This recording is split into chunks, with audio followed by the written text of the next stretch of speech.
ഇദ്ദേഹത്തെ എന്താ ഇങ്ങനെ ദ്രോഹിക്കുന്നത് എനിക്കറിയത്തില്ല. ശരിക്കും അങ്ങനെ ഇതുവരെയ്ക്കും ഒരു ദ്രോഹമായിട്ടൊന്നും എനിക്കുണ്ടായിട്ടില്ല. പക്ഷെ എന്റെ ഷോപ്പിൽ നിന്ന് ഫോൺ വാങ്ങിക്കാൻ വരും എന്നുള്ള പേര് കേട്ട് ഇങ്ങനെ കൈകാര്യം ചെയ്യുന്നപ്പോൾ എനിക്ക് അതിശയം. എനിക്ക് അത്രയും വലിയ ശത്രുക്കളൊന്നും എനിക്കില്ല. നിങ്ങൾ ആരോട് വരിക, എല്ലാവരും വരിക, എടുക്കുക. നല്ലൊരു മനുഷ്യനാണ്, നല്ല വ്യക്തി, നല്ലൊരു യൂട്യൂബറാണ്. വേറെ കടയിൽ പോയി വാങ്ങിച്ചാൽ പോയി. നിങ്ങൾ തിരക്കി പറഞ്ഞെങ്കിൽ നിങ്ങൾ യൂട്യൂബ് വീഡിയോ നമുക്കൊരു ഇഷ്ടപ്പെട്ട ഒരാളാണ് നിങ്ങൾ. ഇപ്പൊ വരും സാധനം എടുക്കാൻ പോരും. എനിക്ക് സെക്കൻഡ് ഫോൺ വേണം. എനിക്ക് ഒരുപാട് കാശിൻ്റെ എൻ്റെ കയ്യിലില്ല. എനിക്ക് എൻ്റെ കയ്യിൽ നിന്ന് ഒരു ഫോണല്ല, ഒരു ഫോണും പോയി 12,000. എന്നാലും എന്റെ ചാനലിന്റെ പേരാണ് ഞാൻ നിങ്ങളെ ഇടിച്ചത്. എനിക്ക് അതാണ് ഞാൻ 5 ഫോൺ വാങ്ങാൻ പോകണം. ഞാൻ സീരിയസ് ആയിട്ട് പറഞ്ഞു. ഞാൻ പറഞ്ഞ 5 ഫോൺ ഞാൻ അദ്ദേഹത്തിന് വാങ്ങിക്കും. എനിക്കിഷ്ടം. ഞാൻ കിട്ടും 5 ഫോൺ ഞാൻ അദ്ദേഹത്തിന് വാങ്ങിക്കാൻ പോവാം. എനിക്കറിയില്ല വന്നിട്ട്. പക്ഷെ ഇതിന് വേറെ എന്തൊക്കെയോ കളി നടക്കുന്നു. നിങ്ങളെ ശ്രദ്ധിക്കും. നിങ്ങളത് ഒന്നുകിൽ സൈബർ സെല്ലിൽ കംപ്ലൈന്റ് ചെയ്യണേ. നിങ്ങളുടെ സൈബർ സെല്ലിൽ കംപ്ലൈന്റ് ചെയ്യണേ.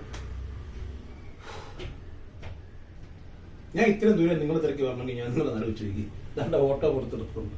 ഓട്ടോയിൽ പിടിച്ചാൽ ഞാൻ വന്നത്. ഞാൻ നിങ്ങളെ സ്ഥിരം വീഡിയോ എനിക്ക് എന്റെ ഭാര്യ, എന്റെ കൊച്ചിനെ, നിങ്ങളെ കുട്ടി, നിങ്ങളെ പിള്ളേർക്ക് എല്ലാം ഭയങ്കര ഇഷ്ടം. ഞാൻ മനസ്സിൽ തകർന്നോണ്ടിരിക്കുന്നത്. ഞാൻ ആദ്യം ഇങ്ങനെ ഒരു വാക്ക് കേൾക്കുന്നത്. എന്റെ കടയിൽ നിന്ന് ഫോൺ വാങ്ങിക്കാൻ വരുന്ന 5-6 ഇടിച്ച ഞാൻ ഞെട്ടിപ്പോയെന്ന്. ഞാൻ എന്റെ ലൈഫിൽ ആദ്യമായിട്ട് സംഭവം.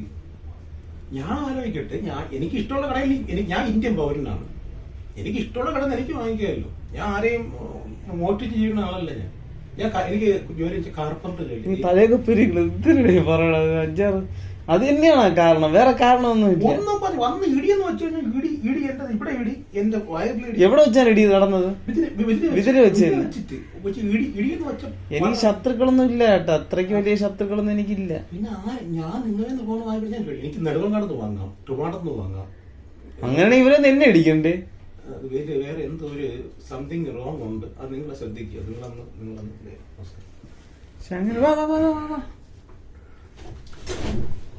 എന്താണ് ഫോൺ എടുക്കാണോ? വേറെ എടുത്ത് വെച്ചേക്കും. ഇവിടെ വേണ്ട ഇത് ഒറ്റ കംപ്ലൈന്റ്.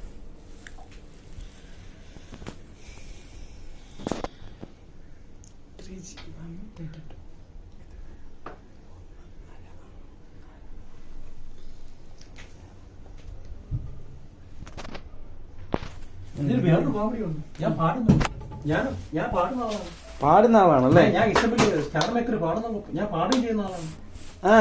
അതാ എനിക്ക് ഏത് ചാനലുണ്ട്? Star maker.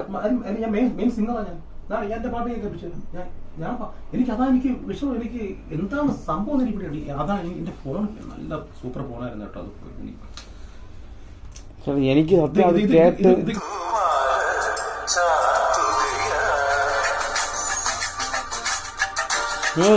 മറ്റേ ഇതിലൊന്നും പാടിയിട്ടില്ല അല്ലേ? TV ചാനലൊന്നും പോയിട്ടില്ല. അത് നോക്കാത്തെന്ത് ട്രൈ ചെയ്യാതെ? നമ്മൾ സാധാരണ ഞാൻ പാട്ട് പഠിച്ചാണല്ലോ. പക്ഷെ എനിക്ക് വിഷമമൊക്കെ നിങ്ങൾ എന്റെ ഏറ്റവും ഇഷ്ടപ്പെട്ട യൂട്യൂബറാണ്. ഞാൻ എന്തിനൊക്കെ കാണുന്ന ചെയ്യുന്നത്. പക്ഷെ എന്താണ് ഇങ്ങനെ സംഭവിച്ചെന്ന് എനിക്ക് അറിഞ്ഞൂടാ കേട്ടോ. സത്യമായിട്ട് എനിക്കൊന്നും മനസ്സിലാവില്ല. എന്തായാലും നിങ്ങൾ വന്നതിൽ സന്തോഷമുണ്ട്. വളരെ സ്നേഹത്തോടെ ഇദ്ദേഹത്തിന്റെ. അതേപോലെ ഞാൻ കസ്റ്റമറിന് കൊടുക്കുന്ന പ്രൈസ് ഒന്നുമല്ല, നമ്മൾ എടുക്കുന്ന പ്രൈസ് ഹോൾസെയിലും അല്ല, അതിലും കുറച്ച് ഇത്രയും ബുദ്ധിമുട്ടിയുടെ വന്നതുകൊണ്ട് അതിലും കുറച്ച് പ്രൈസിലാണ് ഞാൻ ഫോൺ പോയത്. ഓക്കെ.